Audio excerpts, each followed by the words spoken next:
Bonsoir à tous et soyez les bienvenus si vous nous rejoignez un instant même sur la radio qui mouille le maillot dans la culture en plus. Le premier artiste que je reçois, il s'agit de Djissou Komla, comme la vie Maouli. Il est artiste, sculpteur et peintre, mais il s'intéresse plus à la sculpture. Bonsoir Del Amos, voilà. Bonsoir. Del Amos. Bonsoir. J'espère que tu vas bien. Je vais très bien. Je suis très très content de t'avoir aujourd'hui dans cette émission parce que tu fais partie des artistes que j'admire. Il y a de cela 2 semaines. Je suis devenu fan de toi, fan de tes œuvres, puisque tu as sorti un portrait, pour ne pas dire une statue assez magnifique de notre ex-capitaine Cheikh Emmanuel Adebayor. Tout d'abord, la seule que je me suis posée, est-ce que c'était une commande? Bien, pour commencer, c'est pas une commande. Oui. C'est d'abord une œuvre que j'ai eu l'idée de faire, pas seulement moi seul. Il y a eu mon manager qui était avec moi, qui m'a encouragé. Donc on a mûri l'idée ensemble. Et c'est quelque chose qu'on a fait pour lui faire plaisir en fait, c'est pas une commande. Nous allons revenir sur cette statue de Cheikh Emmanuel Adebayor, mais découvrons l'artiste Del Amos. C'est vrai, tu n'as pas fait une école des beaux-arts, mais tu es pétri de talent, tu es doué dans ta discipline sculpteur. Dis-moi comment es-tu arrivé à ce niveau? Oui, c'est vrai, et beaucoup m'ont demandé si j'ai fait des écoles de beaux-arts et tout. Mais en vérité, je n'ai pas fait une école de beaux-arts. Ouais. Mais quand même, j'ai eu à apprendre ce métier chez un maître. Je vais dire son nom, c'est Benoît Fous, le réalisateur des 2 Lions. Et j'ai fait 4 ans avec lui, et après ces 4 ans, j'ai fait des stages chez Emmanuel Sobadi par exemple, 2 ans après, avant de me lancer professionnellement dans ce métier. Donc j'exerce ce métier, ça fait déjà une 15aine d'années que je travaille en sculpture et en peinture. Je t'avais posé la question si la statue de Cheikh Emmanuel Adebayor était une commande. Tu as dit non, que c'était juste une inspiration qui est venue. Tu voulais lui en faire un cadeau. Mais quand nous prenons l'œuvre elle-même, pourquoi as-tu décidé de présenter Cheikh sous cette apparence?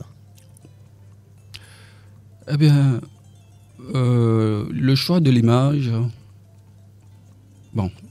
d'abord Adebayor, le maréchal, il a l'habitude de célébrer certains de ses buts en ouvrant les bras, et sans oublier que c'est une légende qui a toujours donné ce qu'il a, son énergie, son enthousiasme en tout ce qu'il fait.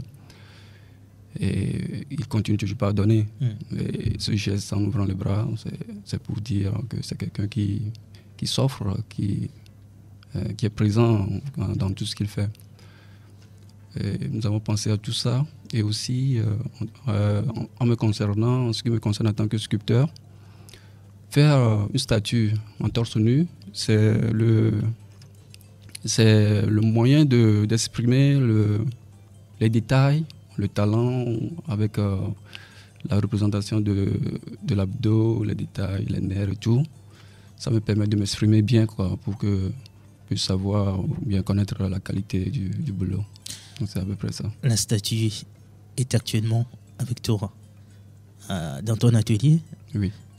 Cheikh n'a pas encore vu, on va dire, de visu, parce qu'il a déjà vu les images sur la toile, ça c'est sûr, mais il ne s'est pas encore déplacé pour toucher du doigt cette statue. Est-ce que tu es actuellement dans une attente? Bon, l'idée principale, c'est de lui faire plaisir. C'est un cadeau. Donc, je n'ai pas fait ça pour le garder à l'atelier, ça c'est sûr. Donc, j'attends toujours qu'un jour, je puisse avoir l'occasion de lui donner ça en vrai comme ça. Donc, j'attends. Une telle œuvre peut coûter combien de francs CFA? Ah, bon, ça c'est... C'est toujours difficile de donner des prix comme ça, des œuvres. Quelqu'un dit que l'art n'a pas de prix. Justement.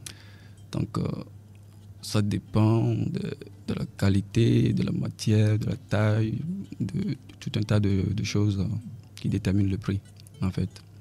Donc, je ne peux pas dire exactement. Parlons maintenant de la matière avec laquelle tu as fait cette sculpture.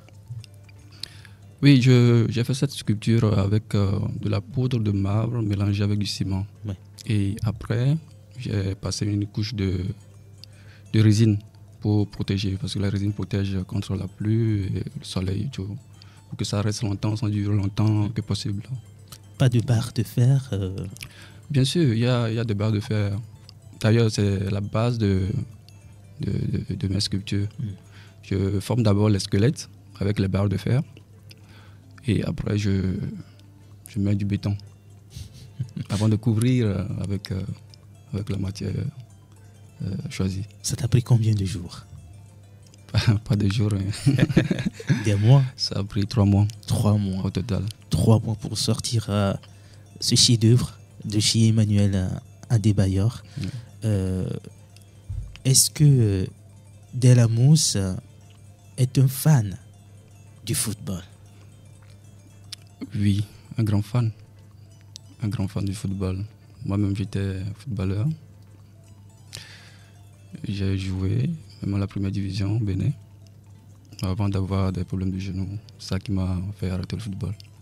Et après ça, je me suis lancé dans l'art. J'ai pris goût et je suis resté. Tu n'as pas regretté ta reconversion? Ah non, non, pas du tout.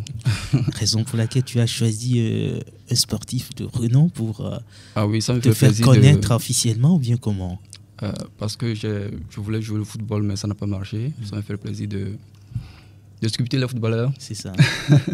Je rappelle que tu as tes œuvres également au Cameroun, en Côte d'Ivoire, au Bénin, je crois aussi. Oui.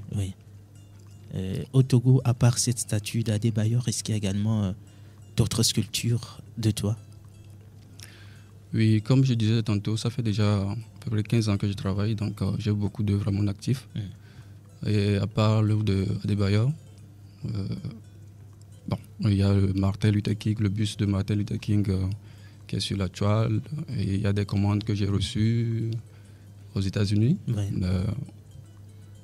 au Nigeria, Cameroun, au Bénin, un peu partout. Un peu partout.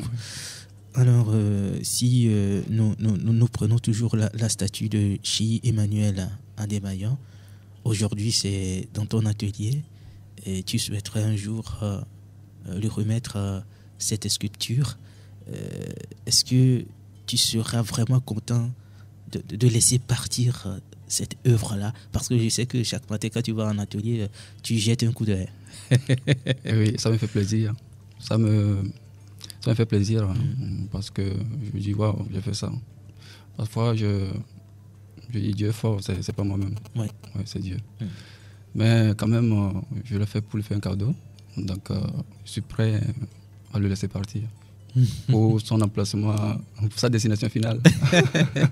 Ça peut résister à tout, oui, la statue? Oui, ça peut résister à tout. Aussi longtemps qu'un mur peut résister, cette statue peut résister. Est-ce qu'avant toi, quelqu'un l'a déjà fait, à ta connaissance? Avant de commencer, effectivement, j'ai fait des recherches sur le net et j'ai remarqué qu'il n'y a pas un truc du genre qu'on a fait pour le grand Adebayor. Alors, c'est ça même qui m'a encouragé, ou bien qui nous a encouragé à vite le faire, parce que vraiment, c'est un truc, si on ne le fait pas, non, c'est pas une bonne image pour nous, le Togo. Donc, il fallait qu'on le fasse.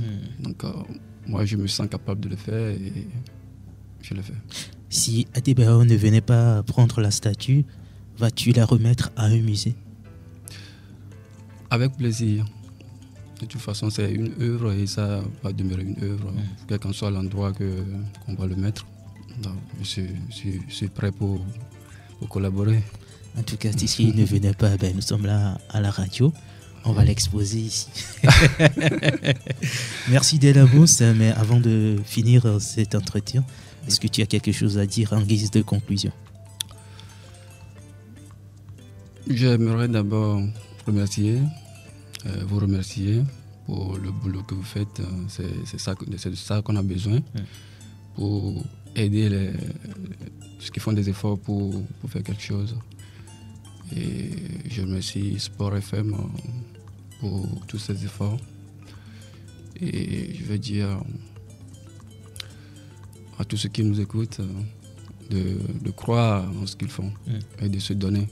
Comme le maréchal chez Adebayor s'est donné et jusqu'à maintenant il continue de se donner. Donc ce sera tout. Bientôt tu auras une visite de l'émission La Culture en Plus chez toi en atelier pour te voir à l'œuvre en train de travailler. Ça serait avec grand plaisir. Merci à toi Del Amos d'être passé, sans oublier ton manager.